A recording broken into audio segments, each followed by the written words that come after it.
अॼु के हिन वीडियो क्लिप में असां 10 सिपारे जी सूरह अनफाल जे 6 खां 10 रुकू ताईं जो सिंधी तर्जुमो कंजुल ईमान मां ॿुधंदासीं। बिस्मिल्लाहिर्रहमानिर्रहीम।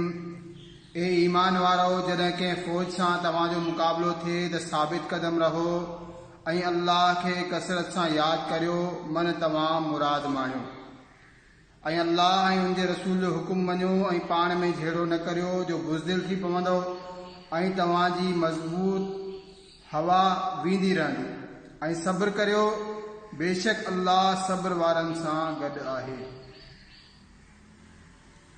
ऐं उन्हनि वांगुरु न थिजो जेकी पंहिंजे घरां निकिता आकड़जी ऐं माण्हुनि खे ॾेखारण जे वास्ते ऐं अल्लाह जी वाट खां रोकींदे ऐं उन्हनि जा समूरा कम अल्लाह जे कब्ज़े में आहिनि।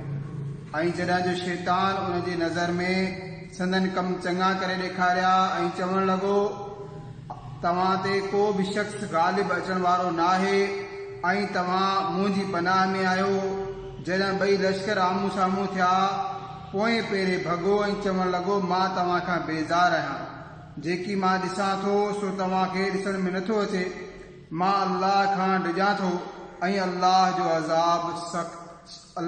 सख़्त अज़ाब आहे।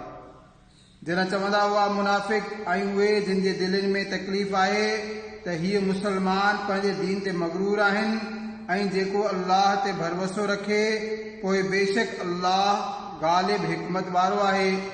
ऐं कॾहिं तूं ॾिसी जॾहिं मलाइक काफ़िरनि जो साह कढनि था धक हणंदे उन्हनि जे मुंहुं ऐं पुठीअ ते ऐं बाह जी सज़ा चखो, हीउ बदिलो आहे उन्हीअ जो जेको तव्हांजे हथनि अॻिते मोकिलियो ऐं अल्लाह ॿारनि ते ज़ुल्म न कंदो आहे। जीअं फ़िरौन वारनि ऐं उन्हनि खां अॻे जो दस्तूर हो, उहे अल्लाह जी आयतुनि जा मुनकर थिया त अल्लाह उन्हनि खे संदन गुनाहनि जे सबबु पकड़ियो। बेशक अल्लाह कुवत वारो सख़्त अज़ाब वारो आहे। उहो उन करे त अल्लाह कंहिं क़ौम खे जेका नेमत ॾींदो आहे सा एसिताईं न मिटाईंदो आहे जेसिताईं जो उहे पाण न बदिलजी वञनि ऐं अल्लाह बेशक ॿुधंदड़ ॼाणंदड़ आहे। जीअं फ़िरौन वारनि ऐं उन्हनि खां अॻे जो दस्तूर, उन्हनि पंहिंजे रब जी आयतुनि खे कूड़ो सम्झो त असां उन्हनि खे उन्हनि जे गुनाहनि सबबु तबाह कयो ऐं असां फ़िरौन वारनि खे ॿोड़े छॾियो ऐं उहे समूरा ज़ालिम हुआ। बेशक समूरनि जानवरनि में बदतरीन अल्लाह वटि उहे आहिनि जिन कुफ़ुर कयो ऐं ईमान नथा आणनि। उहे जिन सां तव्हां मुआइदो कयो हो पोइ बार बार पंहिंजो अहद टोड़नि था ऐं डिॼनि नथा। पोइ जेकॾहिं तव्हां उन्हनि खे लड़ाई में किथे ॾिसी त उन्हनि खे अहिड़ी सज़ा ॾे जंहिंसां उन्हनि जे पोयनि खे भॼाई, हिन उम्मीद ते त शायदि उहे इबरत वठनि। ऐं जेकॾहिं तोखे कंहिं क़ौम खां दगा जो अंदेशो हुजे त उन्हनि जो मुआइदो उन्हनि जी तरफ़ फिटी कर बराबरीअ ते। बेशक दगाबाज़ अल्लाह खे पसंदि न आहिनि ऐं काफ़िर हरगिज़ हिन घमंड में न रहनि त उहे हथनि मां निकिरी विया।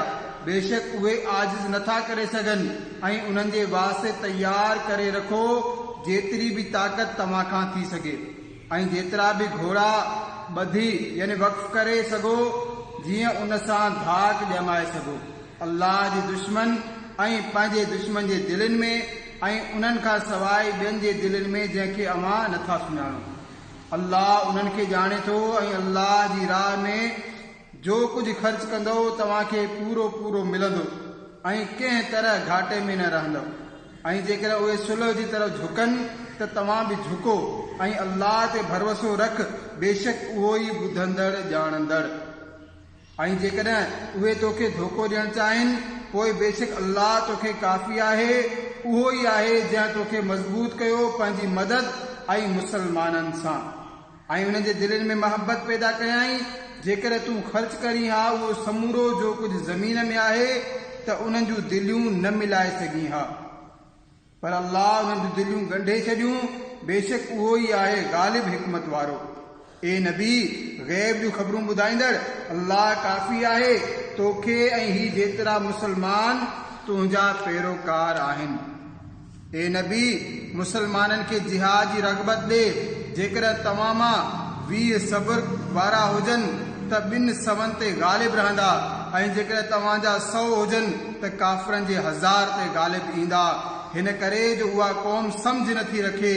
हाणे अल्लाह तव्हां तां हलकड़ाई फरमाई ऐं उनखे इल्मु आहे त तव्हां कमज़ोर आहियो। पोइ जेकर तव्हां मां 100 सब्र वारा हुजनि त 2 सवनि ते ग़ालिब ईंदा ऐं जेकॾहिं तव्हां मां 1000 हुजे त 2000 ते ग़ालिब ईंदा। अल्लाह जे हुकुम सां ऐं अल्लाह सब्र वारनि सां गॾु आहे। कंहिं नबी खे लाइक़ न आहे जो काफ़रनि खे ज़िंदा कैद करे जेसिताईं उन्हनि जो रत ज़मीन ते खूब न वहाए। तमामु माण्हू दुनिया जो माल घुरो था ऐं अल्लाह आख़िरत चाहे थो ऐं अल्लाह ग़ालिब हिकमत वारो आहे। जेकर अल्लाह पहिरियां हिकु ॻाल्हि लिखी छॾी न हुजे हा त हे मुसलमानो तव्हां काफ़रनि खां जेको बदिले जो माल वरितो उन में तव्हां ते वॾो अज़ाब अचे हा। पोइ खाओ जेका गनीमत तव्हांखे मिली हलाल पाकीज़ा ऐं अल्लाह खां डिॼंदा रहो। बेशक अल्लाह बख़्शींदड़ मेहरबान आहे। ए गैब जूं ख़बरूं ॿुधाईंदड़ जेकी कैदी तव्हांजे हथनि में आहिनि उन्हनि खे फरमायो जेकॾहिं अल्लाह तव्हांजे दिलि में चङाई ॾिठी त जेकी तव्हां खां वरितो वियो उन खां बहितर तव्हांखे अता फरमाईंदो ऐं तव्हांखे मुआफ़ फरमाईंदो ऐं अल्लाह बख़्शींदड़ मेहरबान आहे। ए महबूब जेकर उहे तव्हां सां दगा करणु चाहींदा त उन खां अॻु में अल्लाह सां बि ख़यानत करे चुका आहिनि। पोइ उन्हीअ तोखे एतिरनि ते ताक़त ॾिनी ऐं अल्लाह ॼाणंदड़ हिकमत वारो आहे। बेशक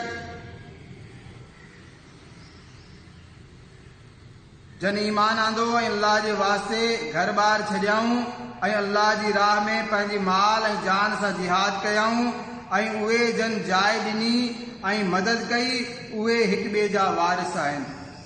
ऐं उहे जन ईमान आंदो ऐं हिजरत न कयाऊं तव्हांखे उन्हनि जे छॾियल मिल्कियत मां कुझु बि नथो पहुचे जेसिताईं हिजरत न कनि ऐं जेकॾहिं उहे दीन में तव्हां खां मदद घुरनि त तव्हां ते मदद करणु वाजिब आहे मगर अहिड़ी क़ौम ते जो तव्हां में ऐं उन्हनि में मुआहिदो आहे ऐं अल्लाह तव्हांजा कम ॾिसी रहियो आहे ऐं काफ़र पाण में हिक ॿिए जा वारिस आहिनि। जेकर तव्हां ईअं न कंदव त ज़मीन में फितनो ऐं वॾो फ़साद थींदो। ऐं उहे जिन ईमान आंदो ऐं हिजरत कई ऐं अल्लाह जी वाट में जिहाद कयऊं ऐं जिन जाइ ॾिनी ऐं मदद कई उहे ई सचा ईमान वारा आहिनि। उन्हनि जे वास्ते बख़्शिश आहे ऐं इज़त जी रोज़ी। ऐं जन बाद में ईमान आंदो ऐं हिजरत कयऊं ऐं तव्हां सां गॾु जिहाद कयऊं उहे बि तव्हां मां आहिनि ऐं माइट हिक ॿिए खे वधीक वेझा आहिनि। अल्लाह जी किताब में बेशक अल्लाह सभु कुझु ॼाणे थो।